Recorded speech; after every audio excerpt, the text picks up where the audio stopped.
As the presidents of France and the United States meet in Washington, vow to defeat ISIL, a Russian jet is downed by Turkey. Hello, I'm Nathan King, filling in for Anna Naidu, and this is The Heat.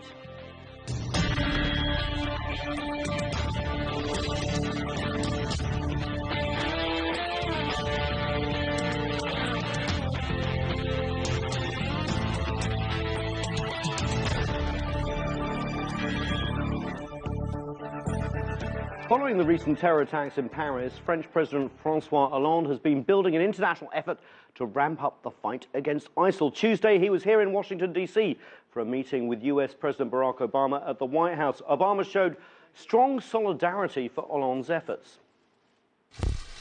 In short, this was not only a strike against one of the world's great cities. It was an attack against the world itself. It's the same madness that has slaughtered the innocent from Nigeria to the Sinai, from Lebanon to Iraq. It is a scourge that threatens all of us. President Hollande said he and Obama have agreed to intensify their nation's assault on ISIL. We have decided, President Obama and myself, to intensify our strikes in Syria and Iraq, to increase their range, to strengthen our sharing of information on targets that we should aim for. Our priority is taking back key locations occupied by Daesh in Syria and Iraq. Meanwhile, a Russian military aircraft was shot down by Turkey near the Turkish-Syrian border, and Russian President Vladimir Putin has strongly condemned the action. We'll get a Russian perspective later on in the show, but we begin here with our panel in the studio. Joining me now is Philip Crowther. He is White House correspondent for France 24. Also with us is Simon Marks. He is president and chief correspondent for Feature Story News. And joining us too is Tony Shaffer. He is a retired US lieutenant colonel and is a senior fellow with the London Centre for Policy Research. Welcome all. I have to start with you, of course, Philip. You're the Frenchman in the room. Hollande came here to build a grand coalition against ISIL following those devastating attacks in Paris 10 days ago.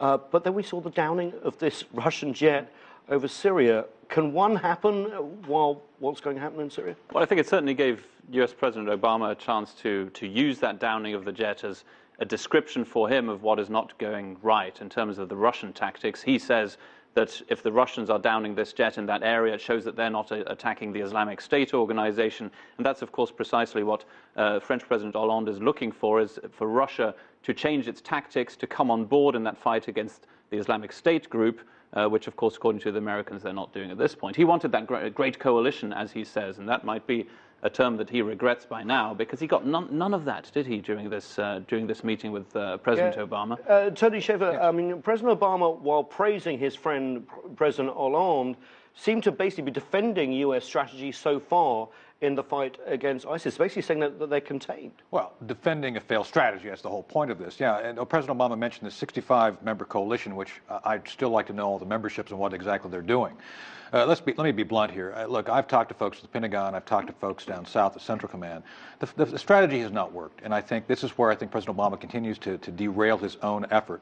And simply put, if talking how we're going to really stick it to the terrorists by having a climate change conference in 2 weeks did not put the fear in anyone, let alone ISIS. So I think we've got to fix the strategy. I know General Joe Dunford just took over as chairman of the Joint Chiefs. He is doing a bottom-up review of the strategy right now. I'd like to believe once he does that, and plus obviously there's been cooking of the intelligence books in the American media that's been discussed, I think there's some real changes that have to be looked at regarding what the U.S. is doing, how we're doing it, and how it's going to be effective. Simon, the downing of this jet, does it actually make people wake up and smell the coffee and say, we kind of have to cooperate because the stakes are getting so high in the skies above Syria? Well, you know, Barack Obama and François Hollande would love it to do that. I mean, if they agreed on anything today, it was that they really want to try and persuade Vladimir Putin to change course in Syria. But look at what happened with the downing of the jet. We talk about the downing of the jet, but there were basically 3 incidents. The downing of the jet, the first time in 50 years that a Russian fighter has been downed by a member of NATO.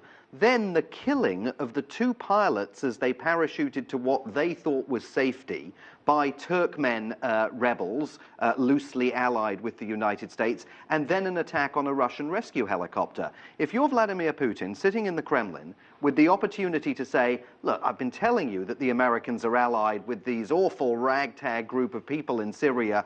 This demonstrates it. Why on earth would he now step back from embracing his ability to try and advance that argument? Philip, Hollande goes from Washington to Moscow. Is there any hope of pulling Moscow and Washington together over this? Well, Washington was supposed to be the first step in this, and the White House was supposed to give Hollande basically a message to take with him to Moscow. And that message is pretty clear now from what we saw in the East Room of the White House earlier today. That was that the United States does not believe in Russia being on board in this grand coalition, this joint military strategy. Essentially what President Obama said today was there are two existing coalitions. Forget about this great coalition of yours, he said to indirectly to Mr. Hollande. He said, look, I've got a coalition. That is the 65-nation coalition that exists at this point. And there's that other one of two countries, Russia and Iran, he said. But no boots on the ground, as people say. Well, not on behalf of the French. There was a promise Hollande today. won't, but the US won't. No. And can you win by airstrikes, Tony? Oh, absolutely not. This is insane. This is one of the reasons I think we've seen ISIS take over so much territory.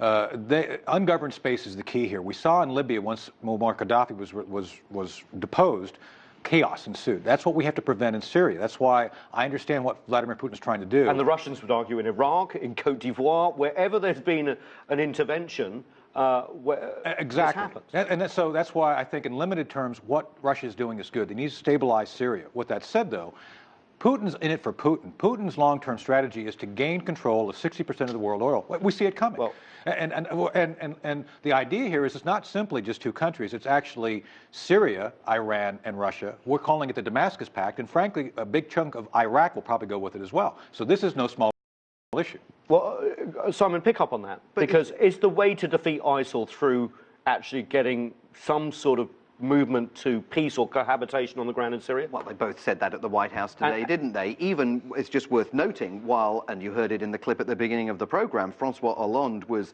the one who announced the intensification of the military campaign against ISIL, not Barack Obama. Barack Obama couched things in terms of, we want to do more, but it's going to require other nations to ramp up and respond. And who do you mean by other France. nations? French? He's or the region? At the Europeans. He's clearly pointing at the Europeans and saying that they need to be doing more. He also, it's worth pointing out, called on the European Union to ratify intelligence sharing and flight information, flight manifest lists, challenging the European Union to ratify an agreement that's previously been struck. So he's basically saying, it's up to others now to come in and help us achieve this. And again, if you're Vladimir Putin sitting in the Kremlin watching this and seeing, frankly, some division on display between Barack Obama and Francois Hollande, you're thinking that your strategy is looking pretty good at the moment. And the White House is also showing at this point the weaknesses of this coalition effort when you hear the White House over the last few days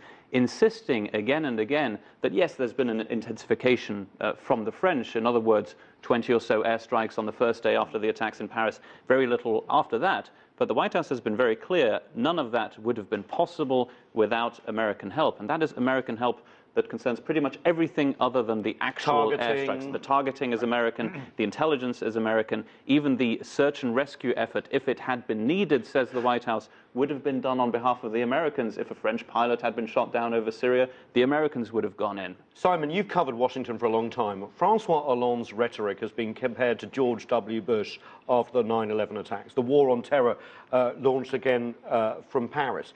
Is Paris going to do the same thing?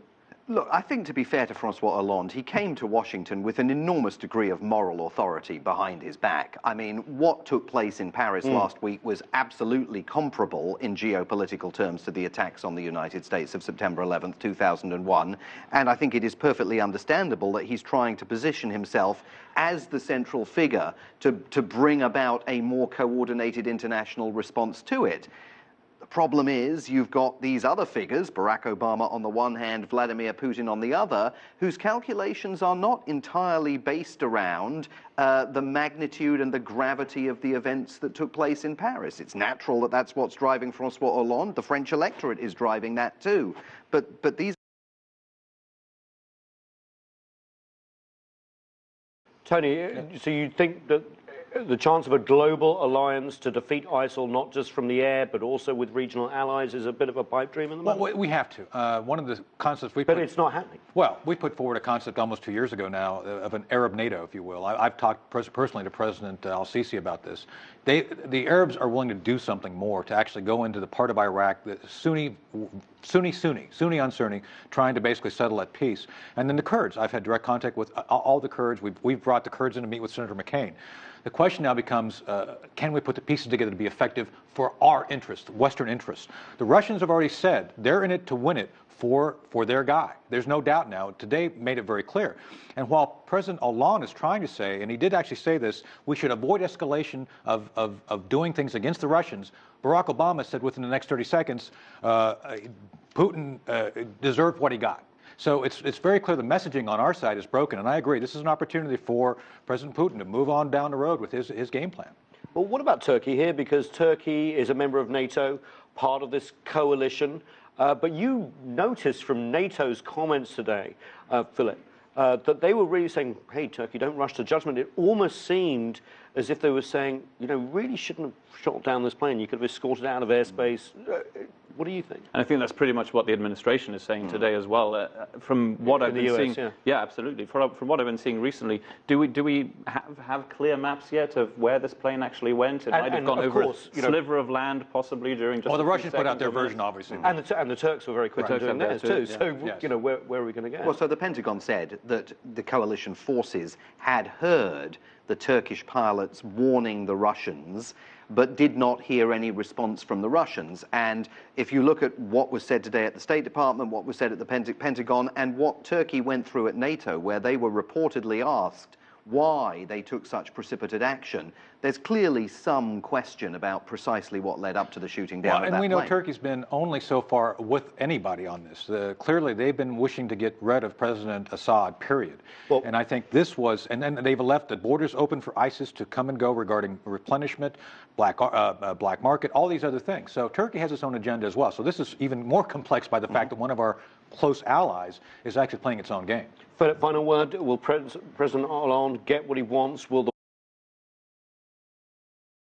I think it will ever so slightly. There might be a few more airstrikes, certainly from the French. They want to make some symbolic airstrikes more than anything else. They'll get a little bit more from the Americans. But I think that's pretty much it. Because if you look at this grand tour that François Hollande has organized, he's seeing Angela Merkel of Germany tomorrow. Then he obviously moves on to Moscow.